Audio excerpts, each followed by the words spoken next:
about college football. My favorite. Yes, sir. Here we go. College football frenzy. I mean, obviously Penn State, it's a football school, I would say, mainly. Yep. So we got to talk about a former Penn State coach who, unfortunately, just went to a rival school as the offensive coordinator, Bill O'Brien. What are the thoughts here, though? I mean, does this sting a little bit? I think he's one of the underrated coaches in Penn State history. Absolutely. And, he was just coming off the Patriots. He came up before that with Penn State. Well, Alabama, then Penn State. But the only thing I kind of have against him is he was the coach during the Chris Hackenberg era. Which, I mean, of course, he played well in college, and then NFL didn't look so great. But, I mean, this one hurts. I think he's going to do great at Ohio State. I mean, he's got his quarterback who just transferred from Alabama. I think they got top running back, top wide receiver from the transfer portal. They're going to be insane next year. I mean, he's walking into a perfect situation. I mean, it still hurts, but good for him. Kylee? I think that this is an interesting hire altogether. I know that sports have become more political as the years go on, but just, to take someone that was here and then to send them there, I feel like it's very much, a little jab in the side type of thing.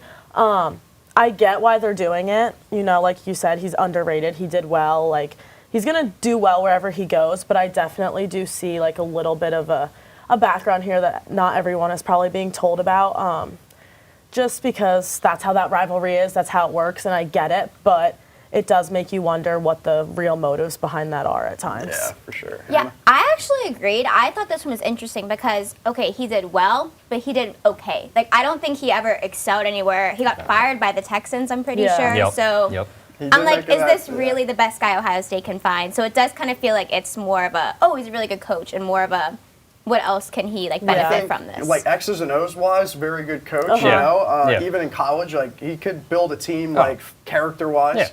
But he did make that DeAndre Hopkins trade in the NFL, which I'm sure all of us remember. And I think like operating personnel wise, maybe not his strengths, but now he's an offensive coordinator with Ohio State, and you don't really have to operate at that level, contract wise, that you have to as a head coach in the NFL. And I mean, I don't really see him going any higher than that. Like, he's very, like you said, he's more X's and O's. He's like, I don't think he has that. You either have that other side of sports or you don't, and I don't really see it from him. He did rebuild the Penn State program, though, when he stepped in as head coach here. That's true. So we have to give him his credit there. That was also a long time ago, and we saw the failure in the NFL. So it's hard to really know.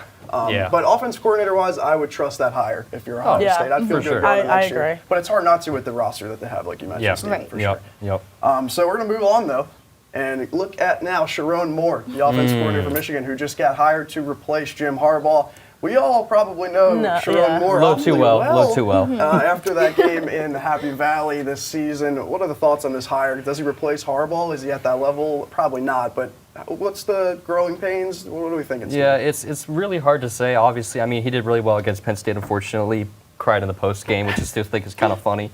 But I think coming into this situation in Michigan, I think he'll do well. I think he has a great team coming in, and I think he'll be in a great spot to do well. It's just a question of whether we'll see next season if he really has it in him to be that next coach. So I think we'll see. I definitely agree. I think like you said, we all saw this coming. We knew after Harbaugh got stopped when he came here, like, this is how this was going to go.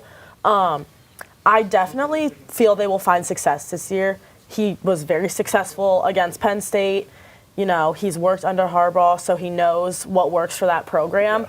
But they also have some very key dominant players who have declared the draft. That's a good point. Or stuff like that. You're losing your quarterback. That hurts. And your head coach at the same time. That's a big rebuild, and I think in the regular season they'll figure it out, but that playoff season and that college football playoff and bowl games, I just personally don't see them having as much success for that long period of time with such a new group coming in. Yeah, I totally agree. I think this was the obvious choice for them, but I don't think that means it was like the absolute best choice, which I'm happy about. He obviously cares about the team, like you mentioned that weird sob fest he had after the game. That was he got a little emotional. Not needed. But I think he's the obvious choice. I think he'll do okay. I don't know if he'll be like a Harbaugh level immediately. I think that will take time if he does get there. I feel like in general it was an easier transition, like socially wise. He knows his players. He knows what he has. It's easier for them. They don't have to meet a new coach. But does that mean that playing wise and the X's and O's, that in the long run, that's going to be what's best. Yeah. I think what's interesting about the interview that we've talked about, well, we had the sob story kind of, and it was like, well, it was because you cheated. Yeah. I don't know. It didn't make a lot of sense to me. I get they were trying to rally the team, get them to rally behind the Jim Harbaugh suspension, but at the same time, it was self-inflicted. So I didn't quite get that. That doesn't have anything to do with how successful he's probably going to be, which I would argue, as a Michigan offensive coordinator, with how well that offense played last season, you can make a pretty good argument that they're going to get things going right into the next year. So, just have to see how the defense plays. That's all. Definitely, yeah. But mentioned the big losses, though. We'll see how it goes. So.